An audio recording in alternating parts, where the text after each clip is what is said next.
front tire of his truck was right on the edge of going over that 30-foot drop. And when it happened, I said, "What are you doing?" Because I thought I put it in reverse, right?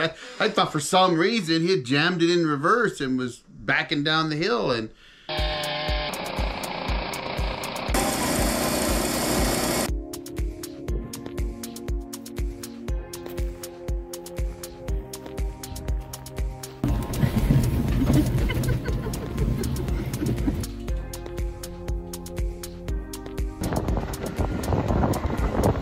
there he goes. the problem is up there.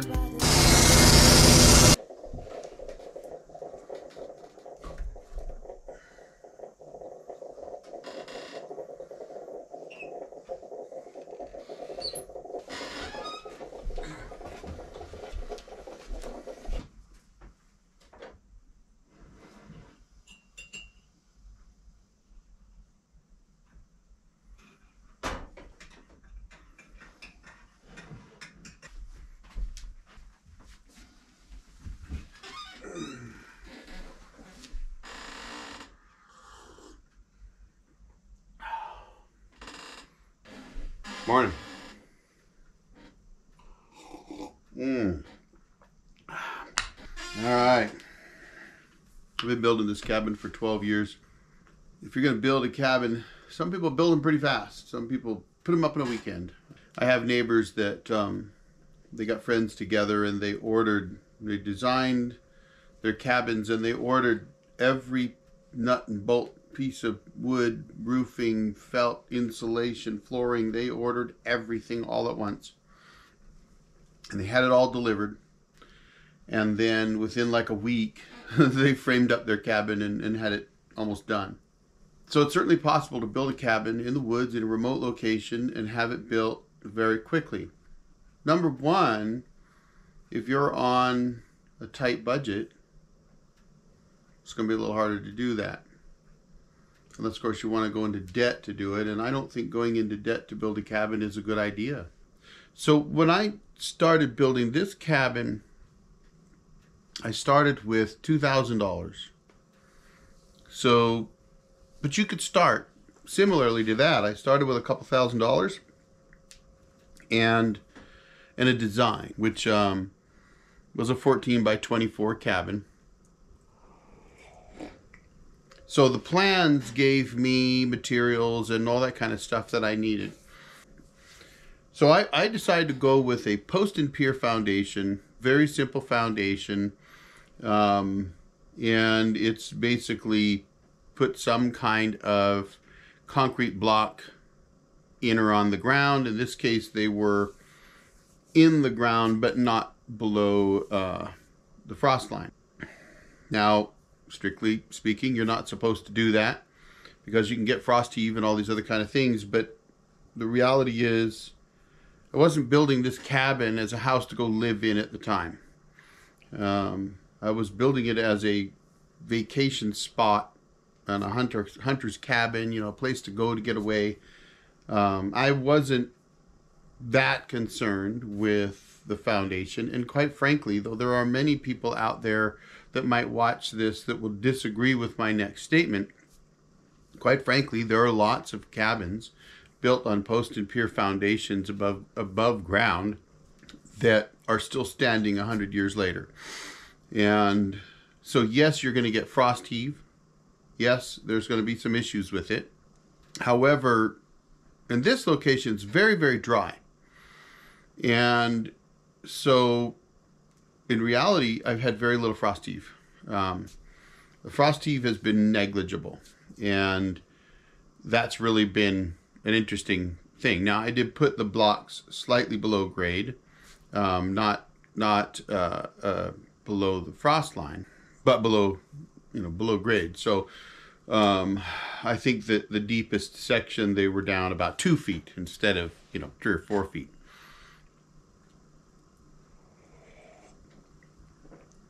But in any case, 12 years later, I have no major issues with frost heave. So as I said, I started with $2,000, and what that amounted to is, first we had come out about 2 weeks earlier with an excavator, a Mini X, and a friend of ours.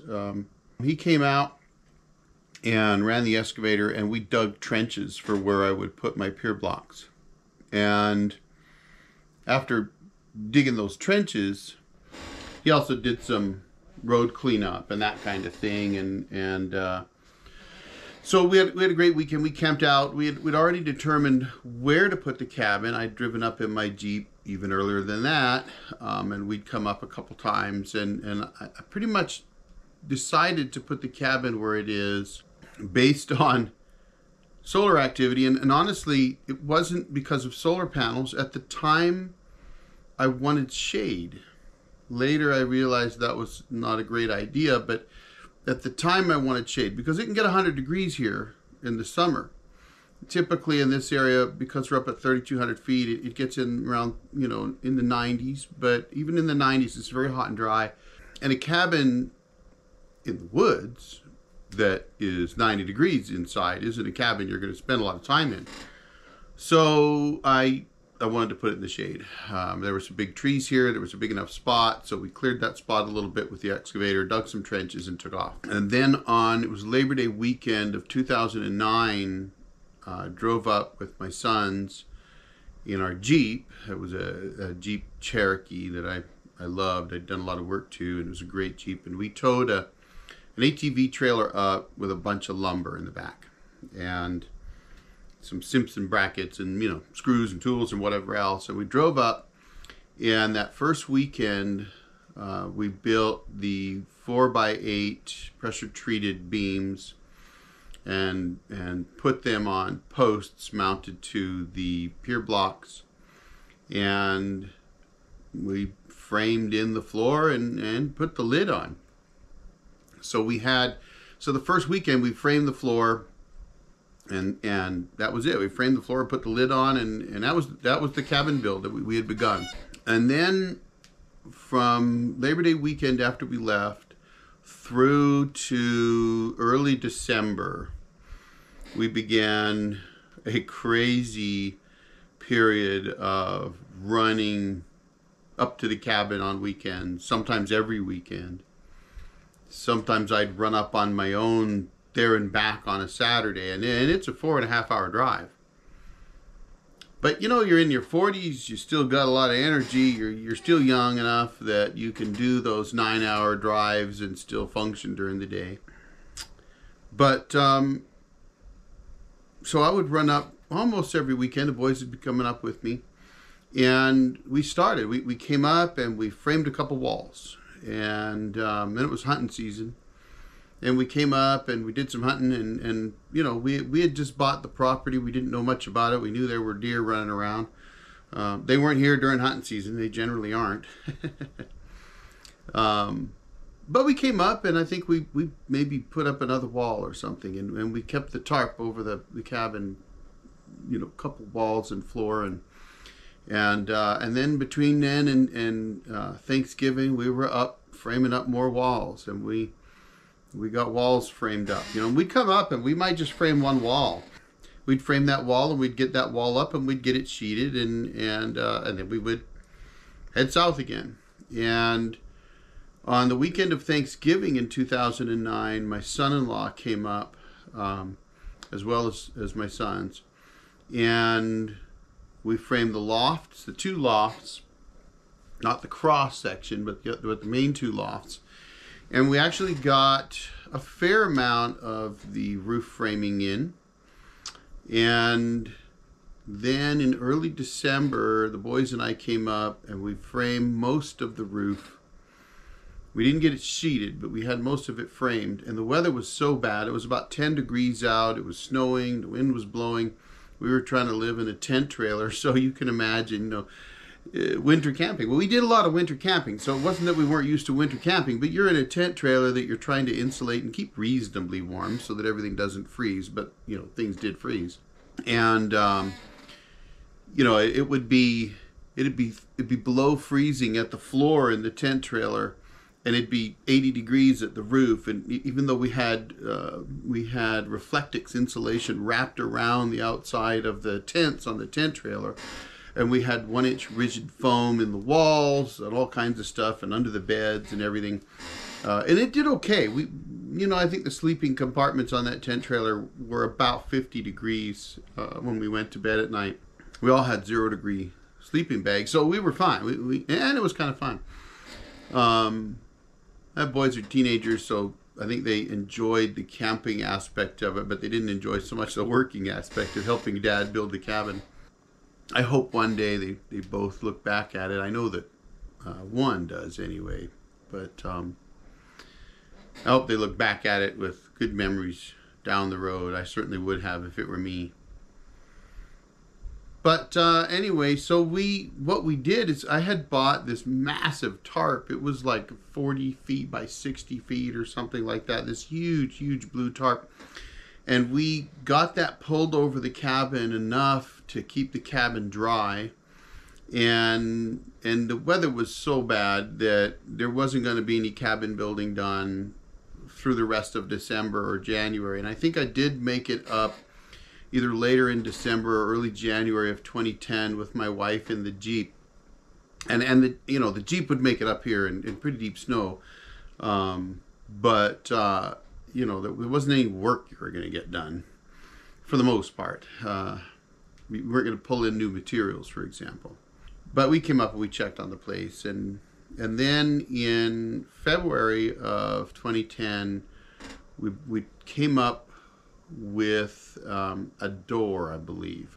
Now the door may have already been here. I can't remember. I'd have to go back and look at some pictures and things. But I know we came up to try to do the door, and the gentleman I came up with, actually my son-in-law's father, he was driving, and we hit the road coming up to the cabin property, and it's a 21% grade, so that's pretty steep.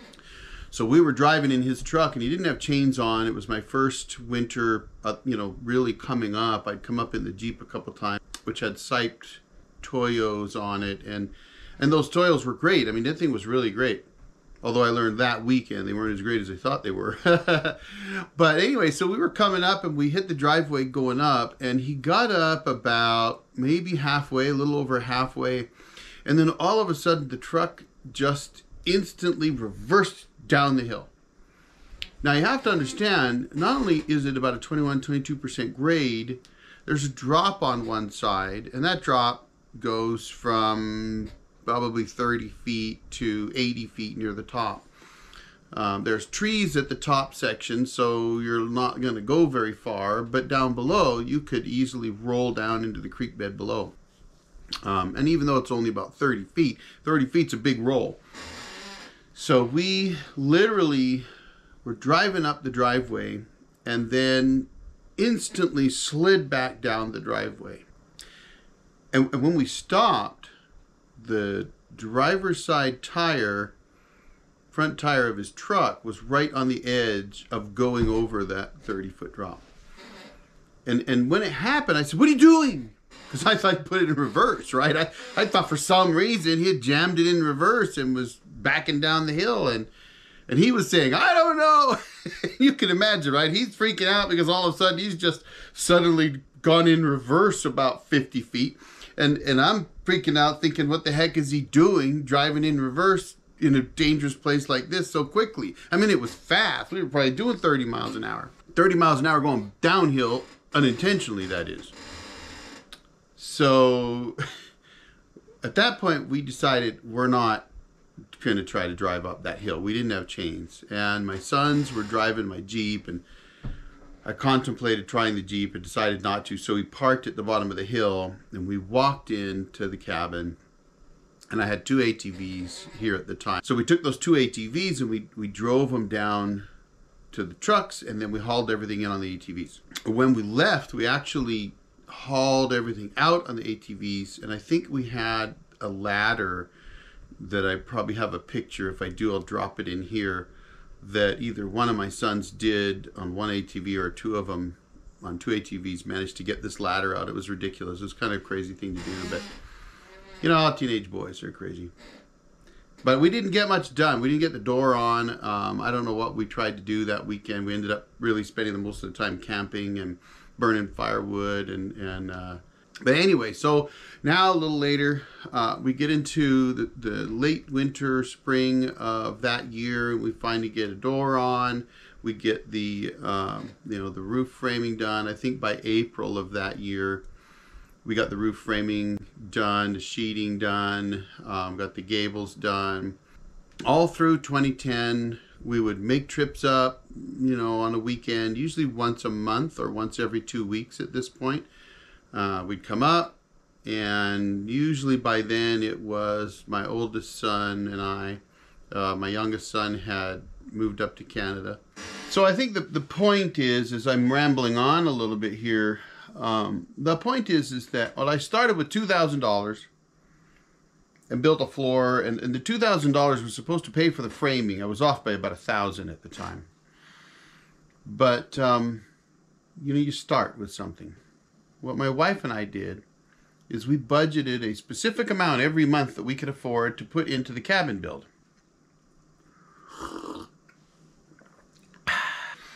And once we had budgeted that amount, which I should say was about twice what a friend of mine spent eating out at restaurants every month. So at one point he actually said to me, "I wish I could afford to do this." And I laughed and I said, "Well, quit eating out at all these places. And you're halfway to the budget I'm putting out right now. And you could do it on," I think my budget at the time was $1,000 a month, but you could do it on $500 a month easily. And that's the thing I think that gets people, is that you look at something like this, and we have thousands and thousands of dollars invested in here, but it's a 12-year build. Every year we still do something. Every month we're doing things, right? So this didn't happen overnight. And I think that's one of the messages I could give for those interested in building a cabin in the woods, is this doesn't happen overnight. It takes time, and you got to plan that. So number one, you got to have a budget. And I think it's great if you've got some seed money like I did. I happen to have money coming in. But, and I took that money and I came up and we set up a budget and we stuck to that budget. And the budget was basically, you had this much money. In this case, it was $1,000. And that was your gas, your food, and tools and equipment that you needed to work at the cabin. That was it, gas for the generator and whatnot. And so you budgeted, you used that to get stuff. And if you needed something that was larger than the $1,000 a month, then that was something that my wife and I would sit down and discuss. Okay, I need to order this, or I need to order that, or I want to order this or that. And you also need to set out some priorities and things that you want to accomplish when you build the cabin. So for example, my wife wanted an indoor toilet. That's just kind of the way, she wanted a nicer kitchen. There's certain things that we wanted to have. Electricity was something that we wanted to have. So those are things that you have to plan for.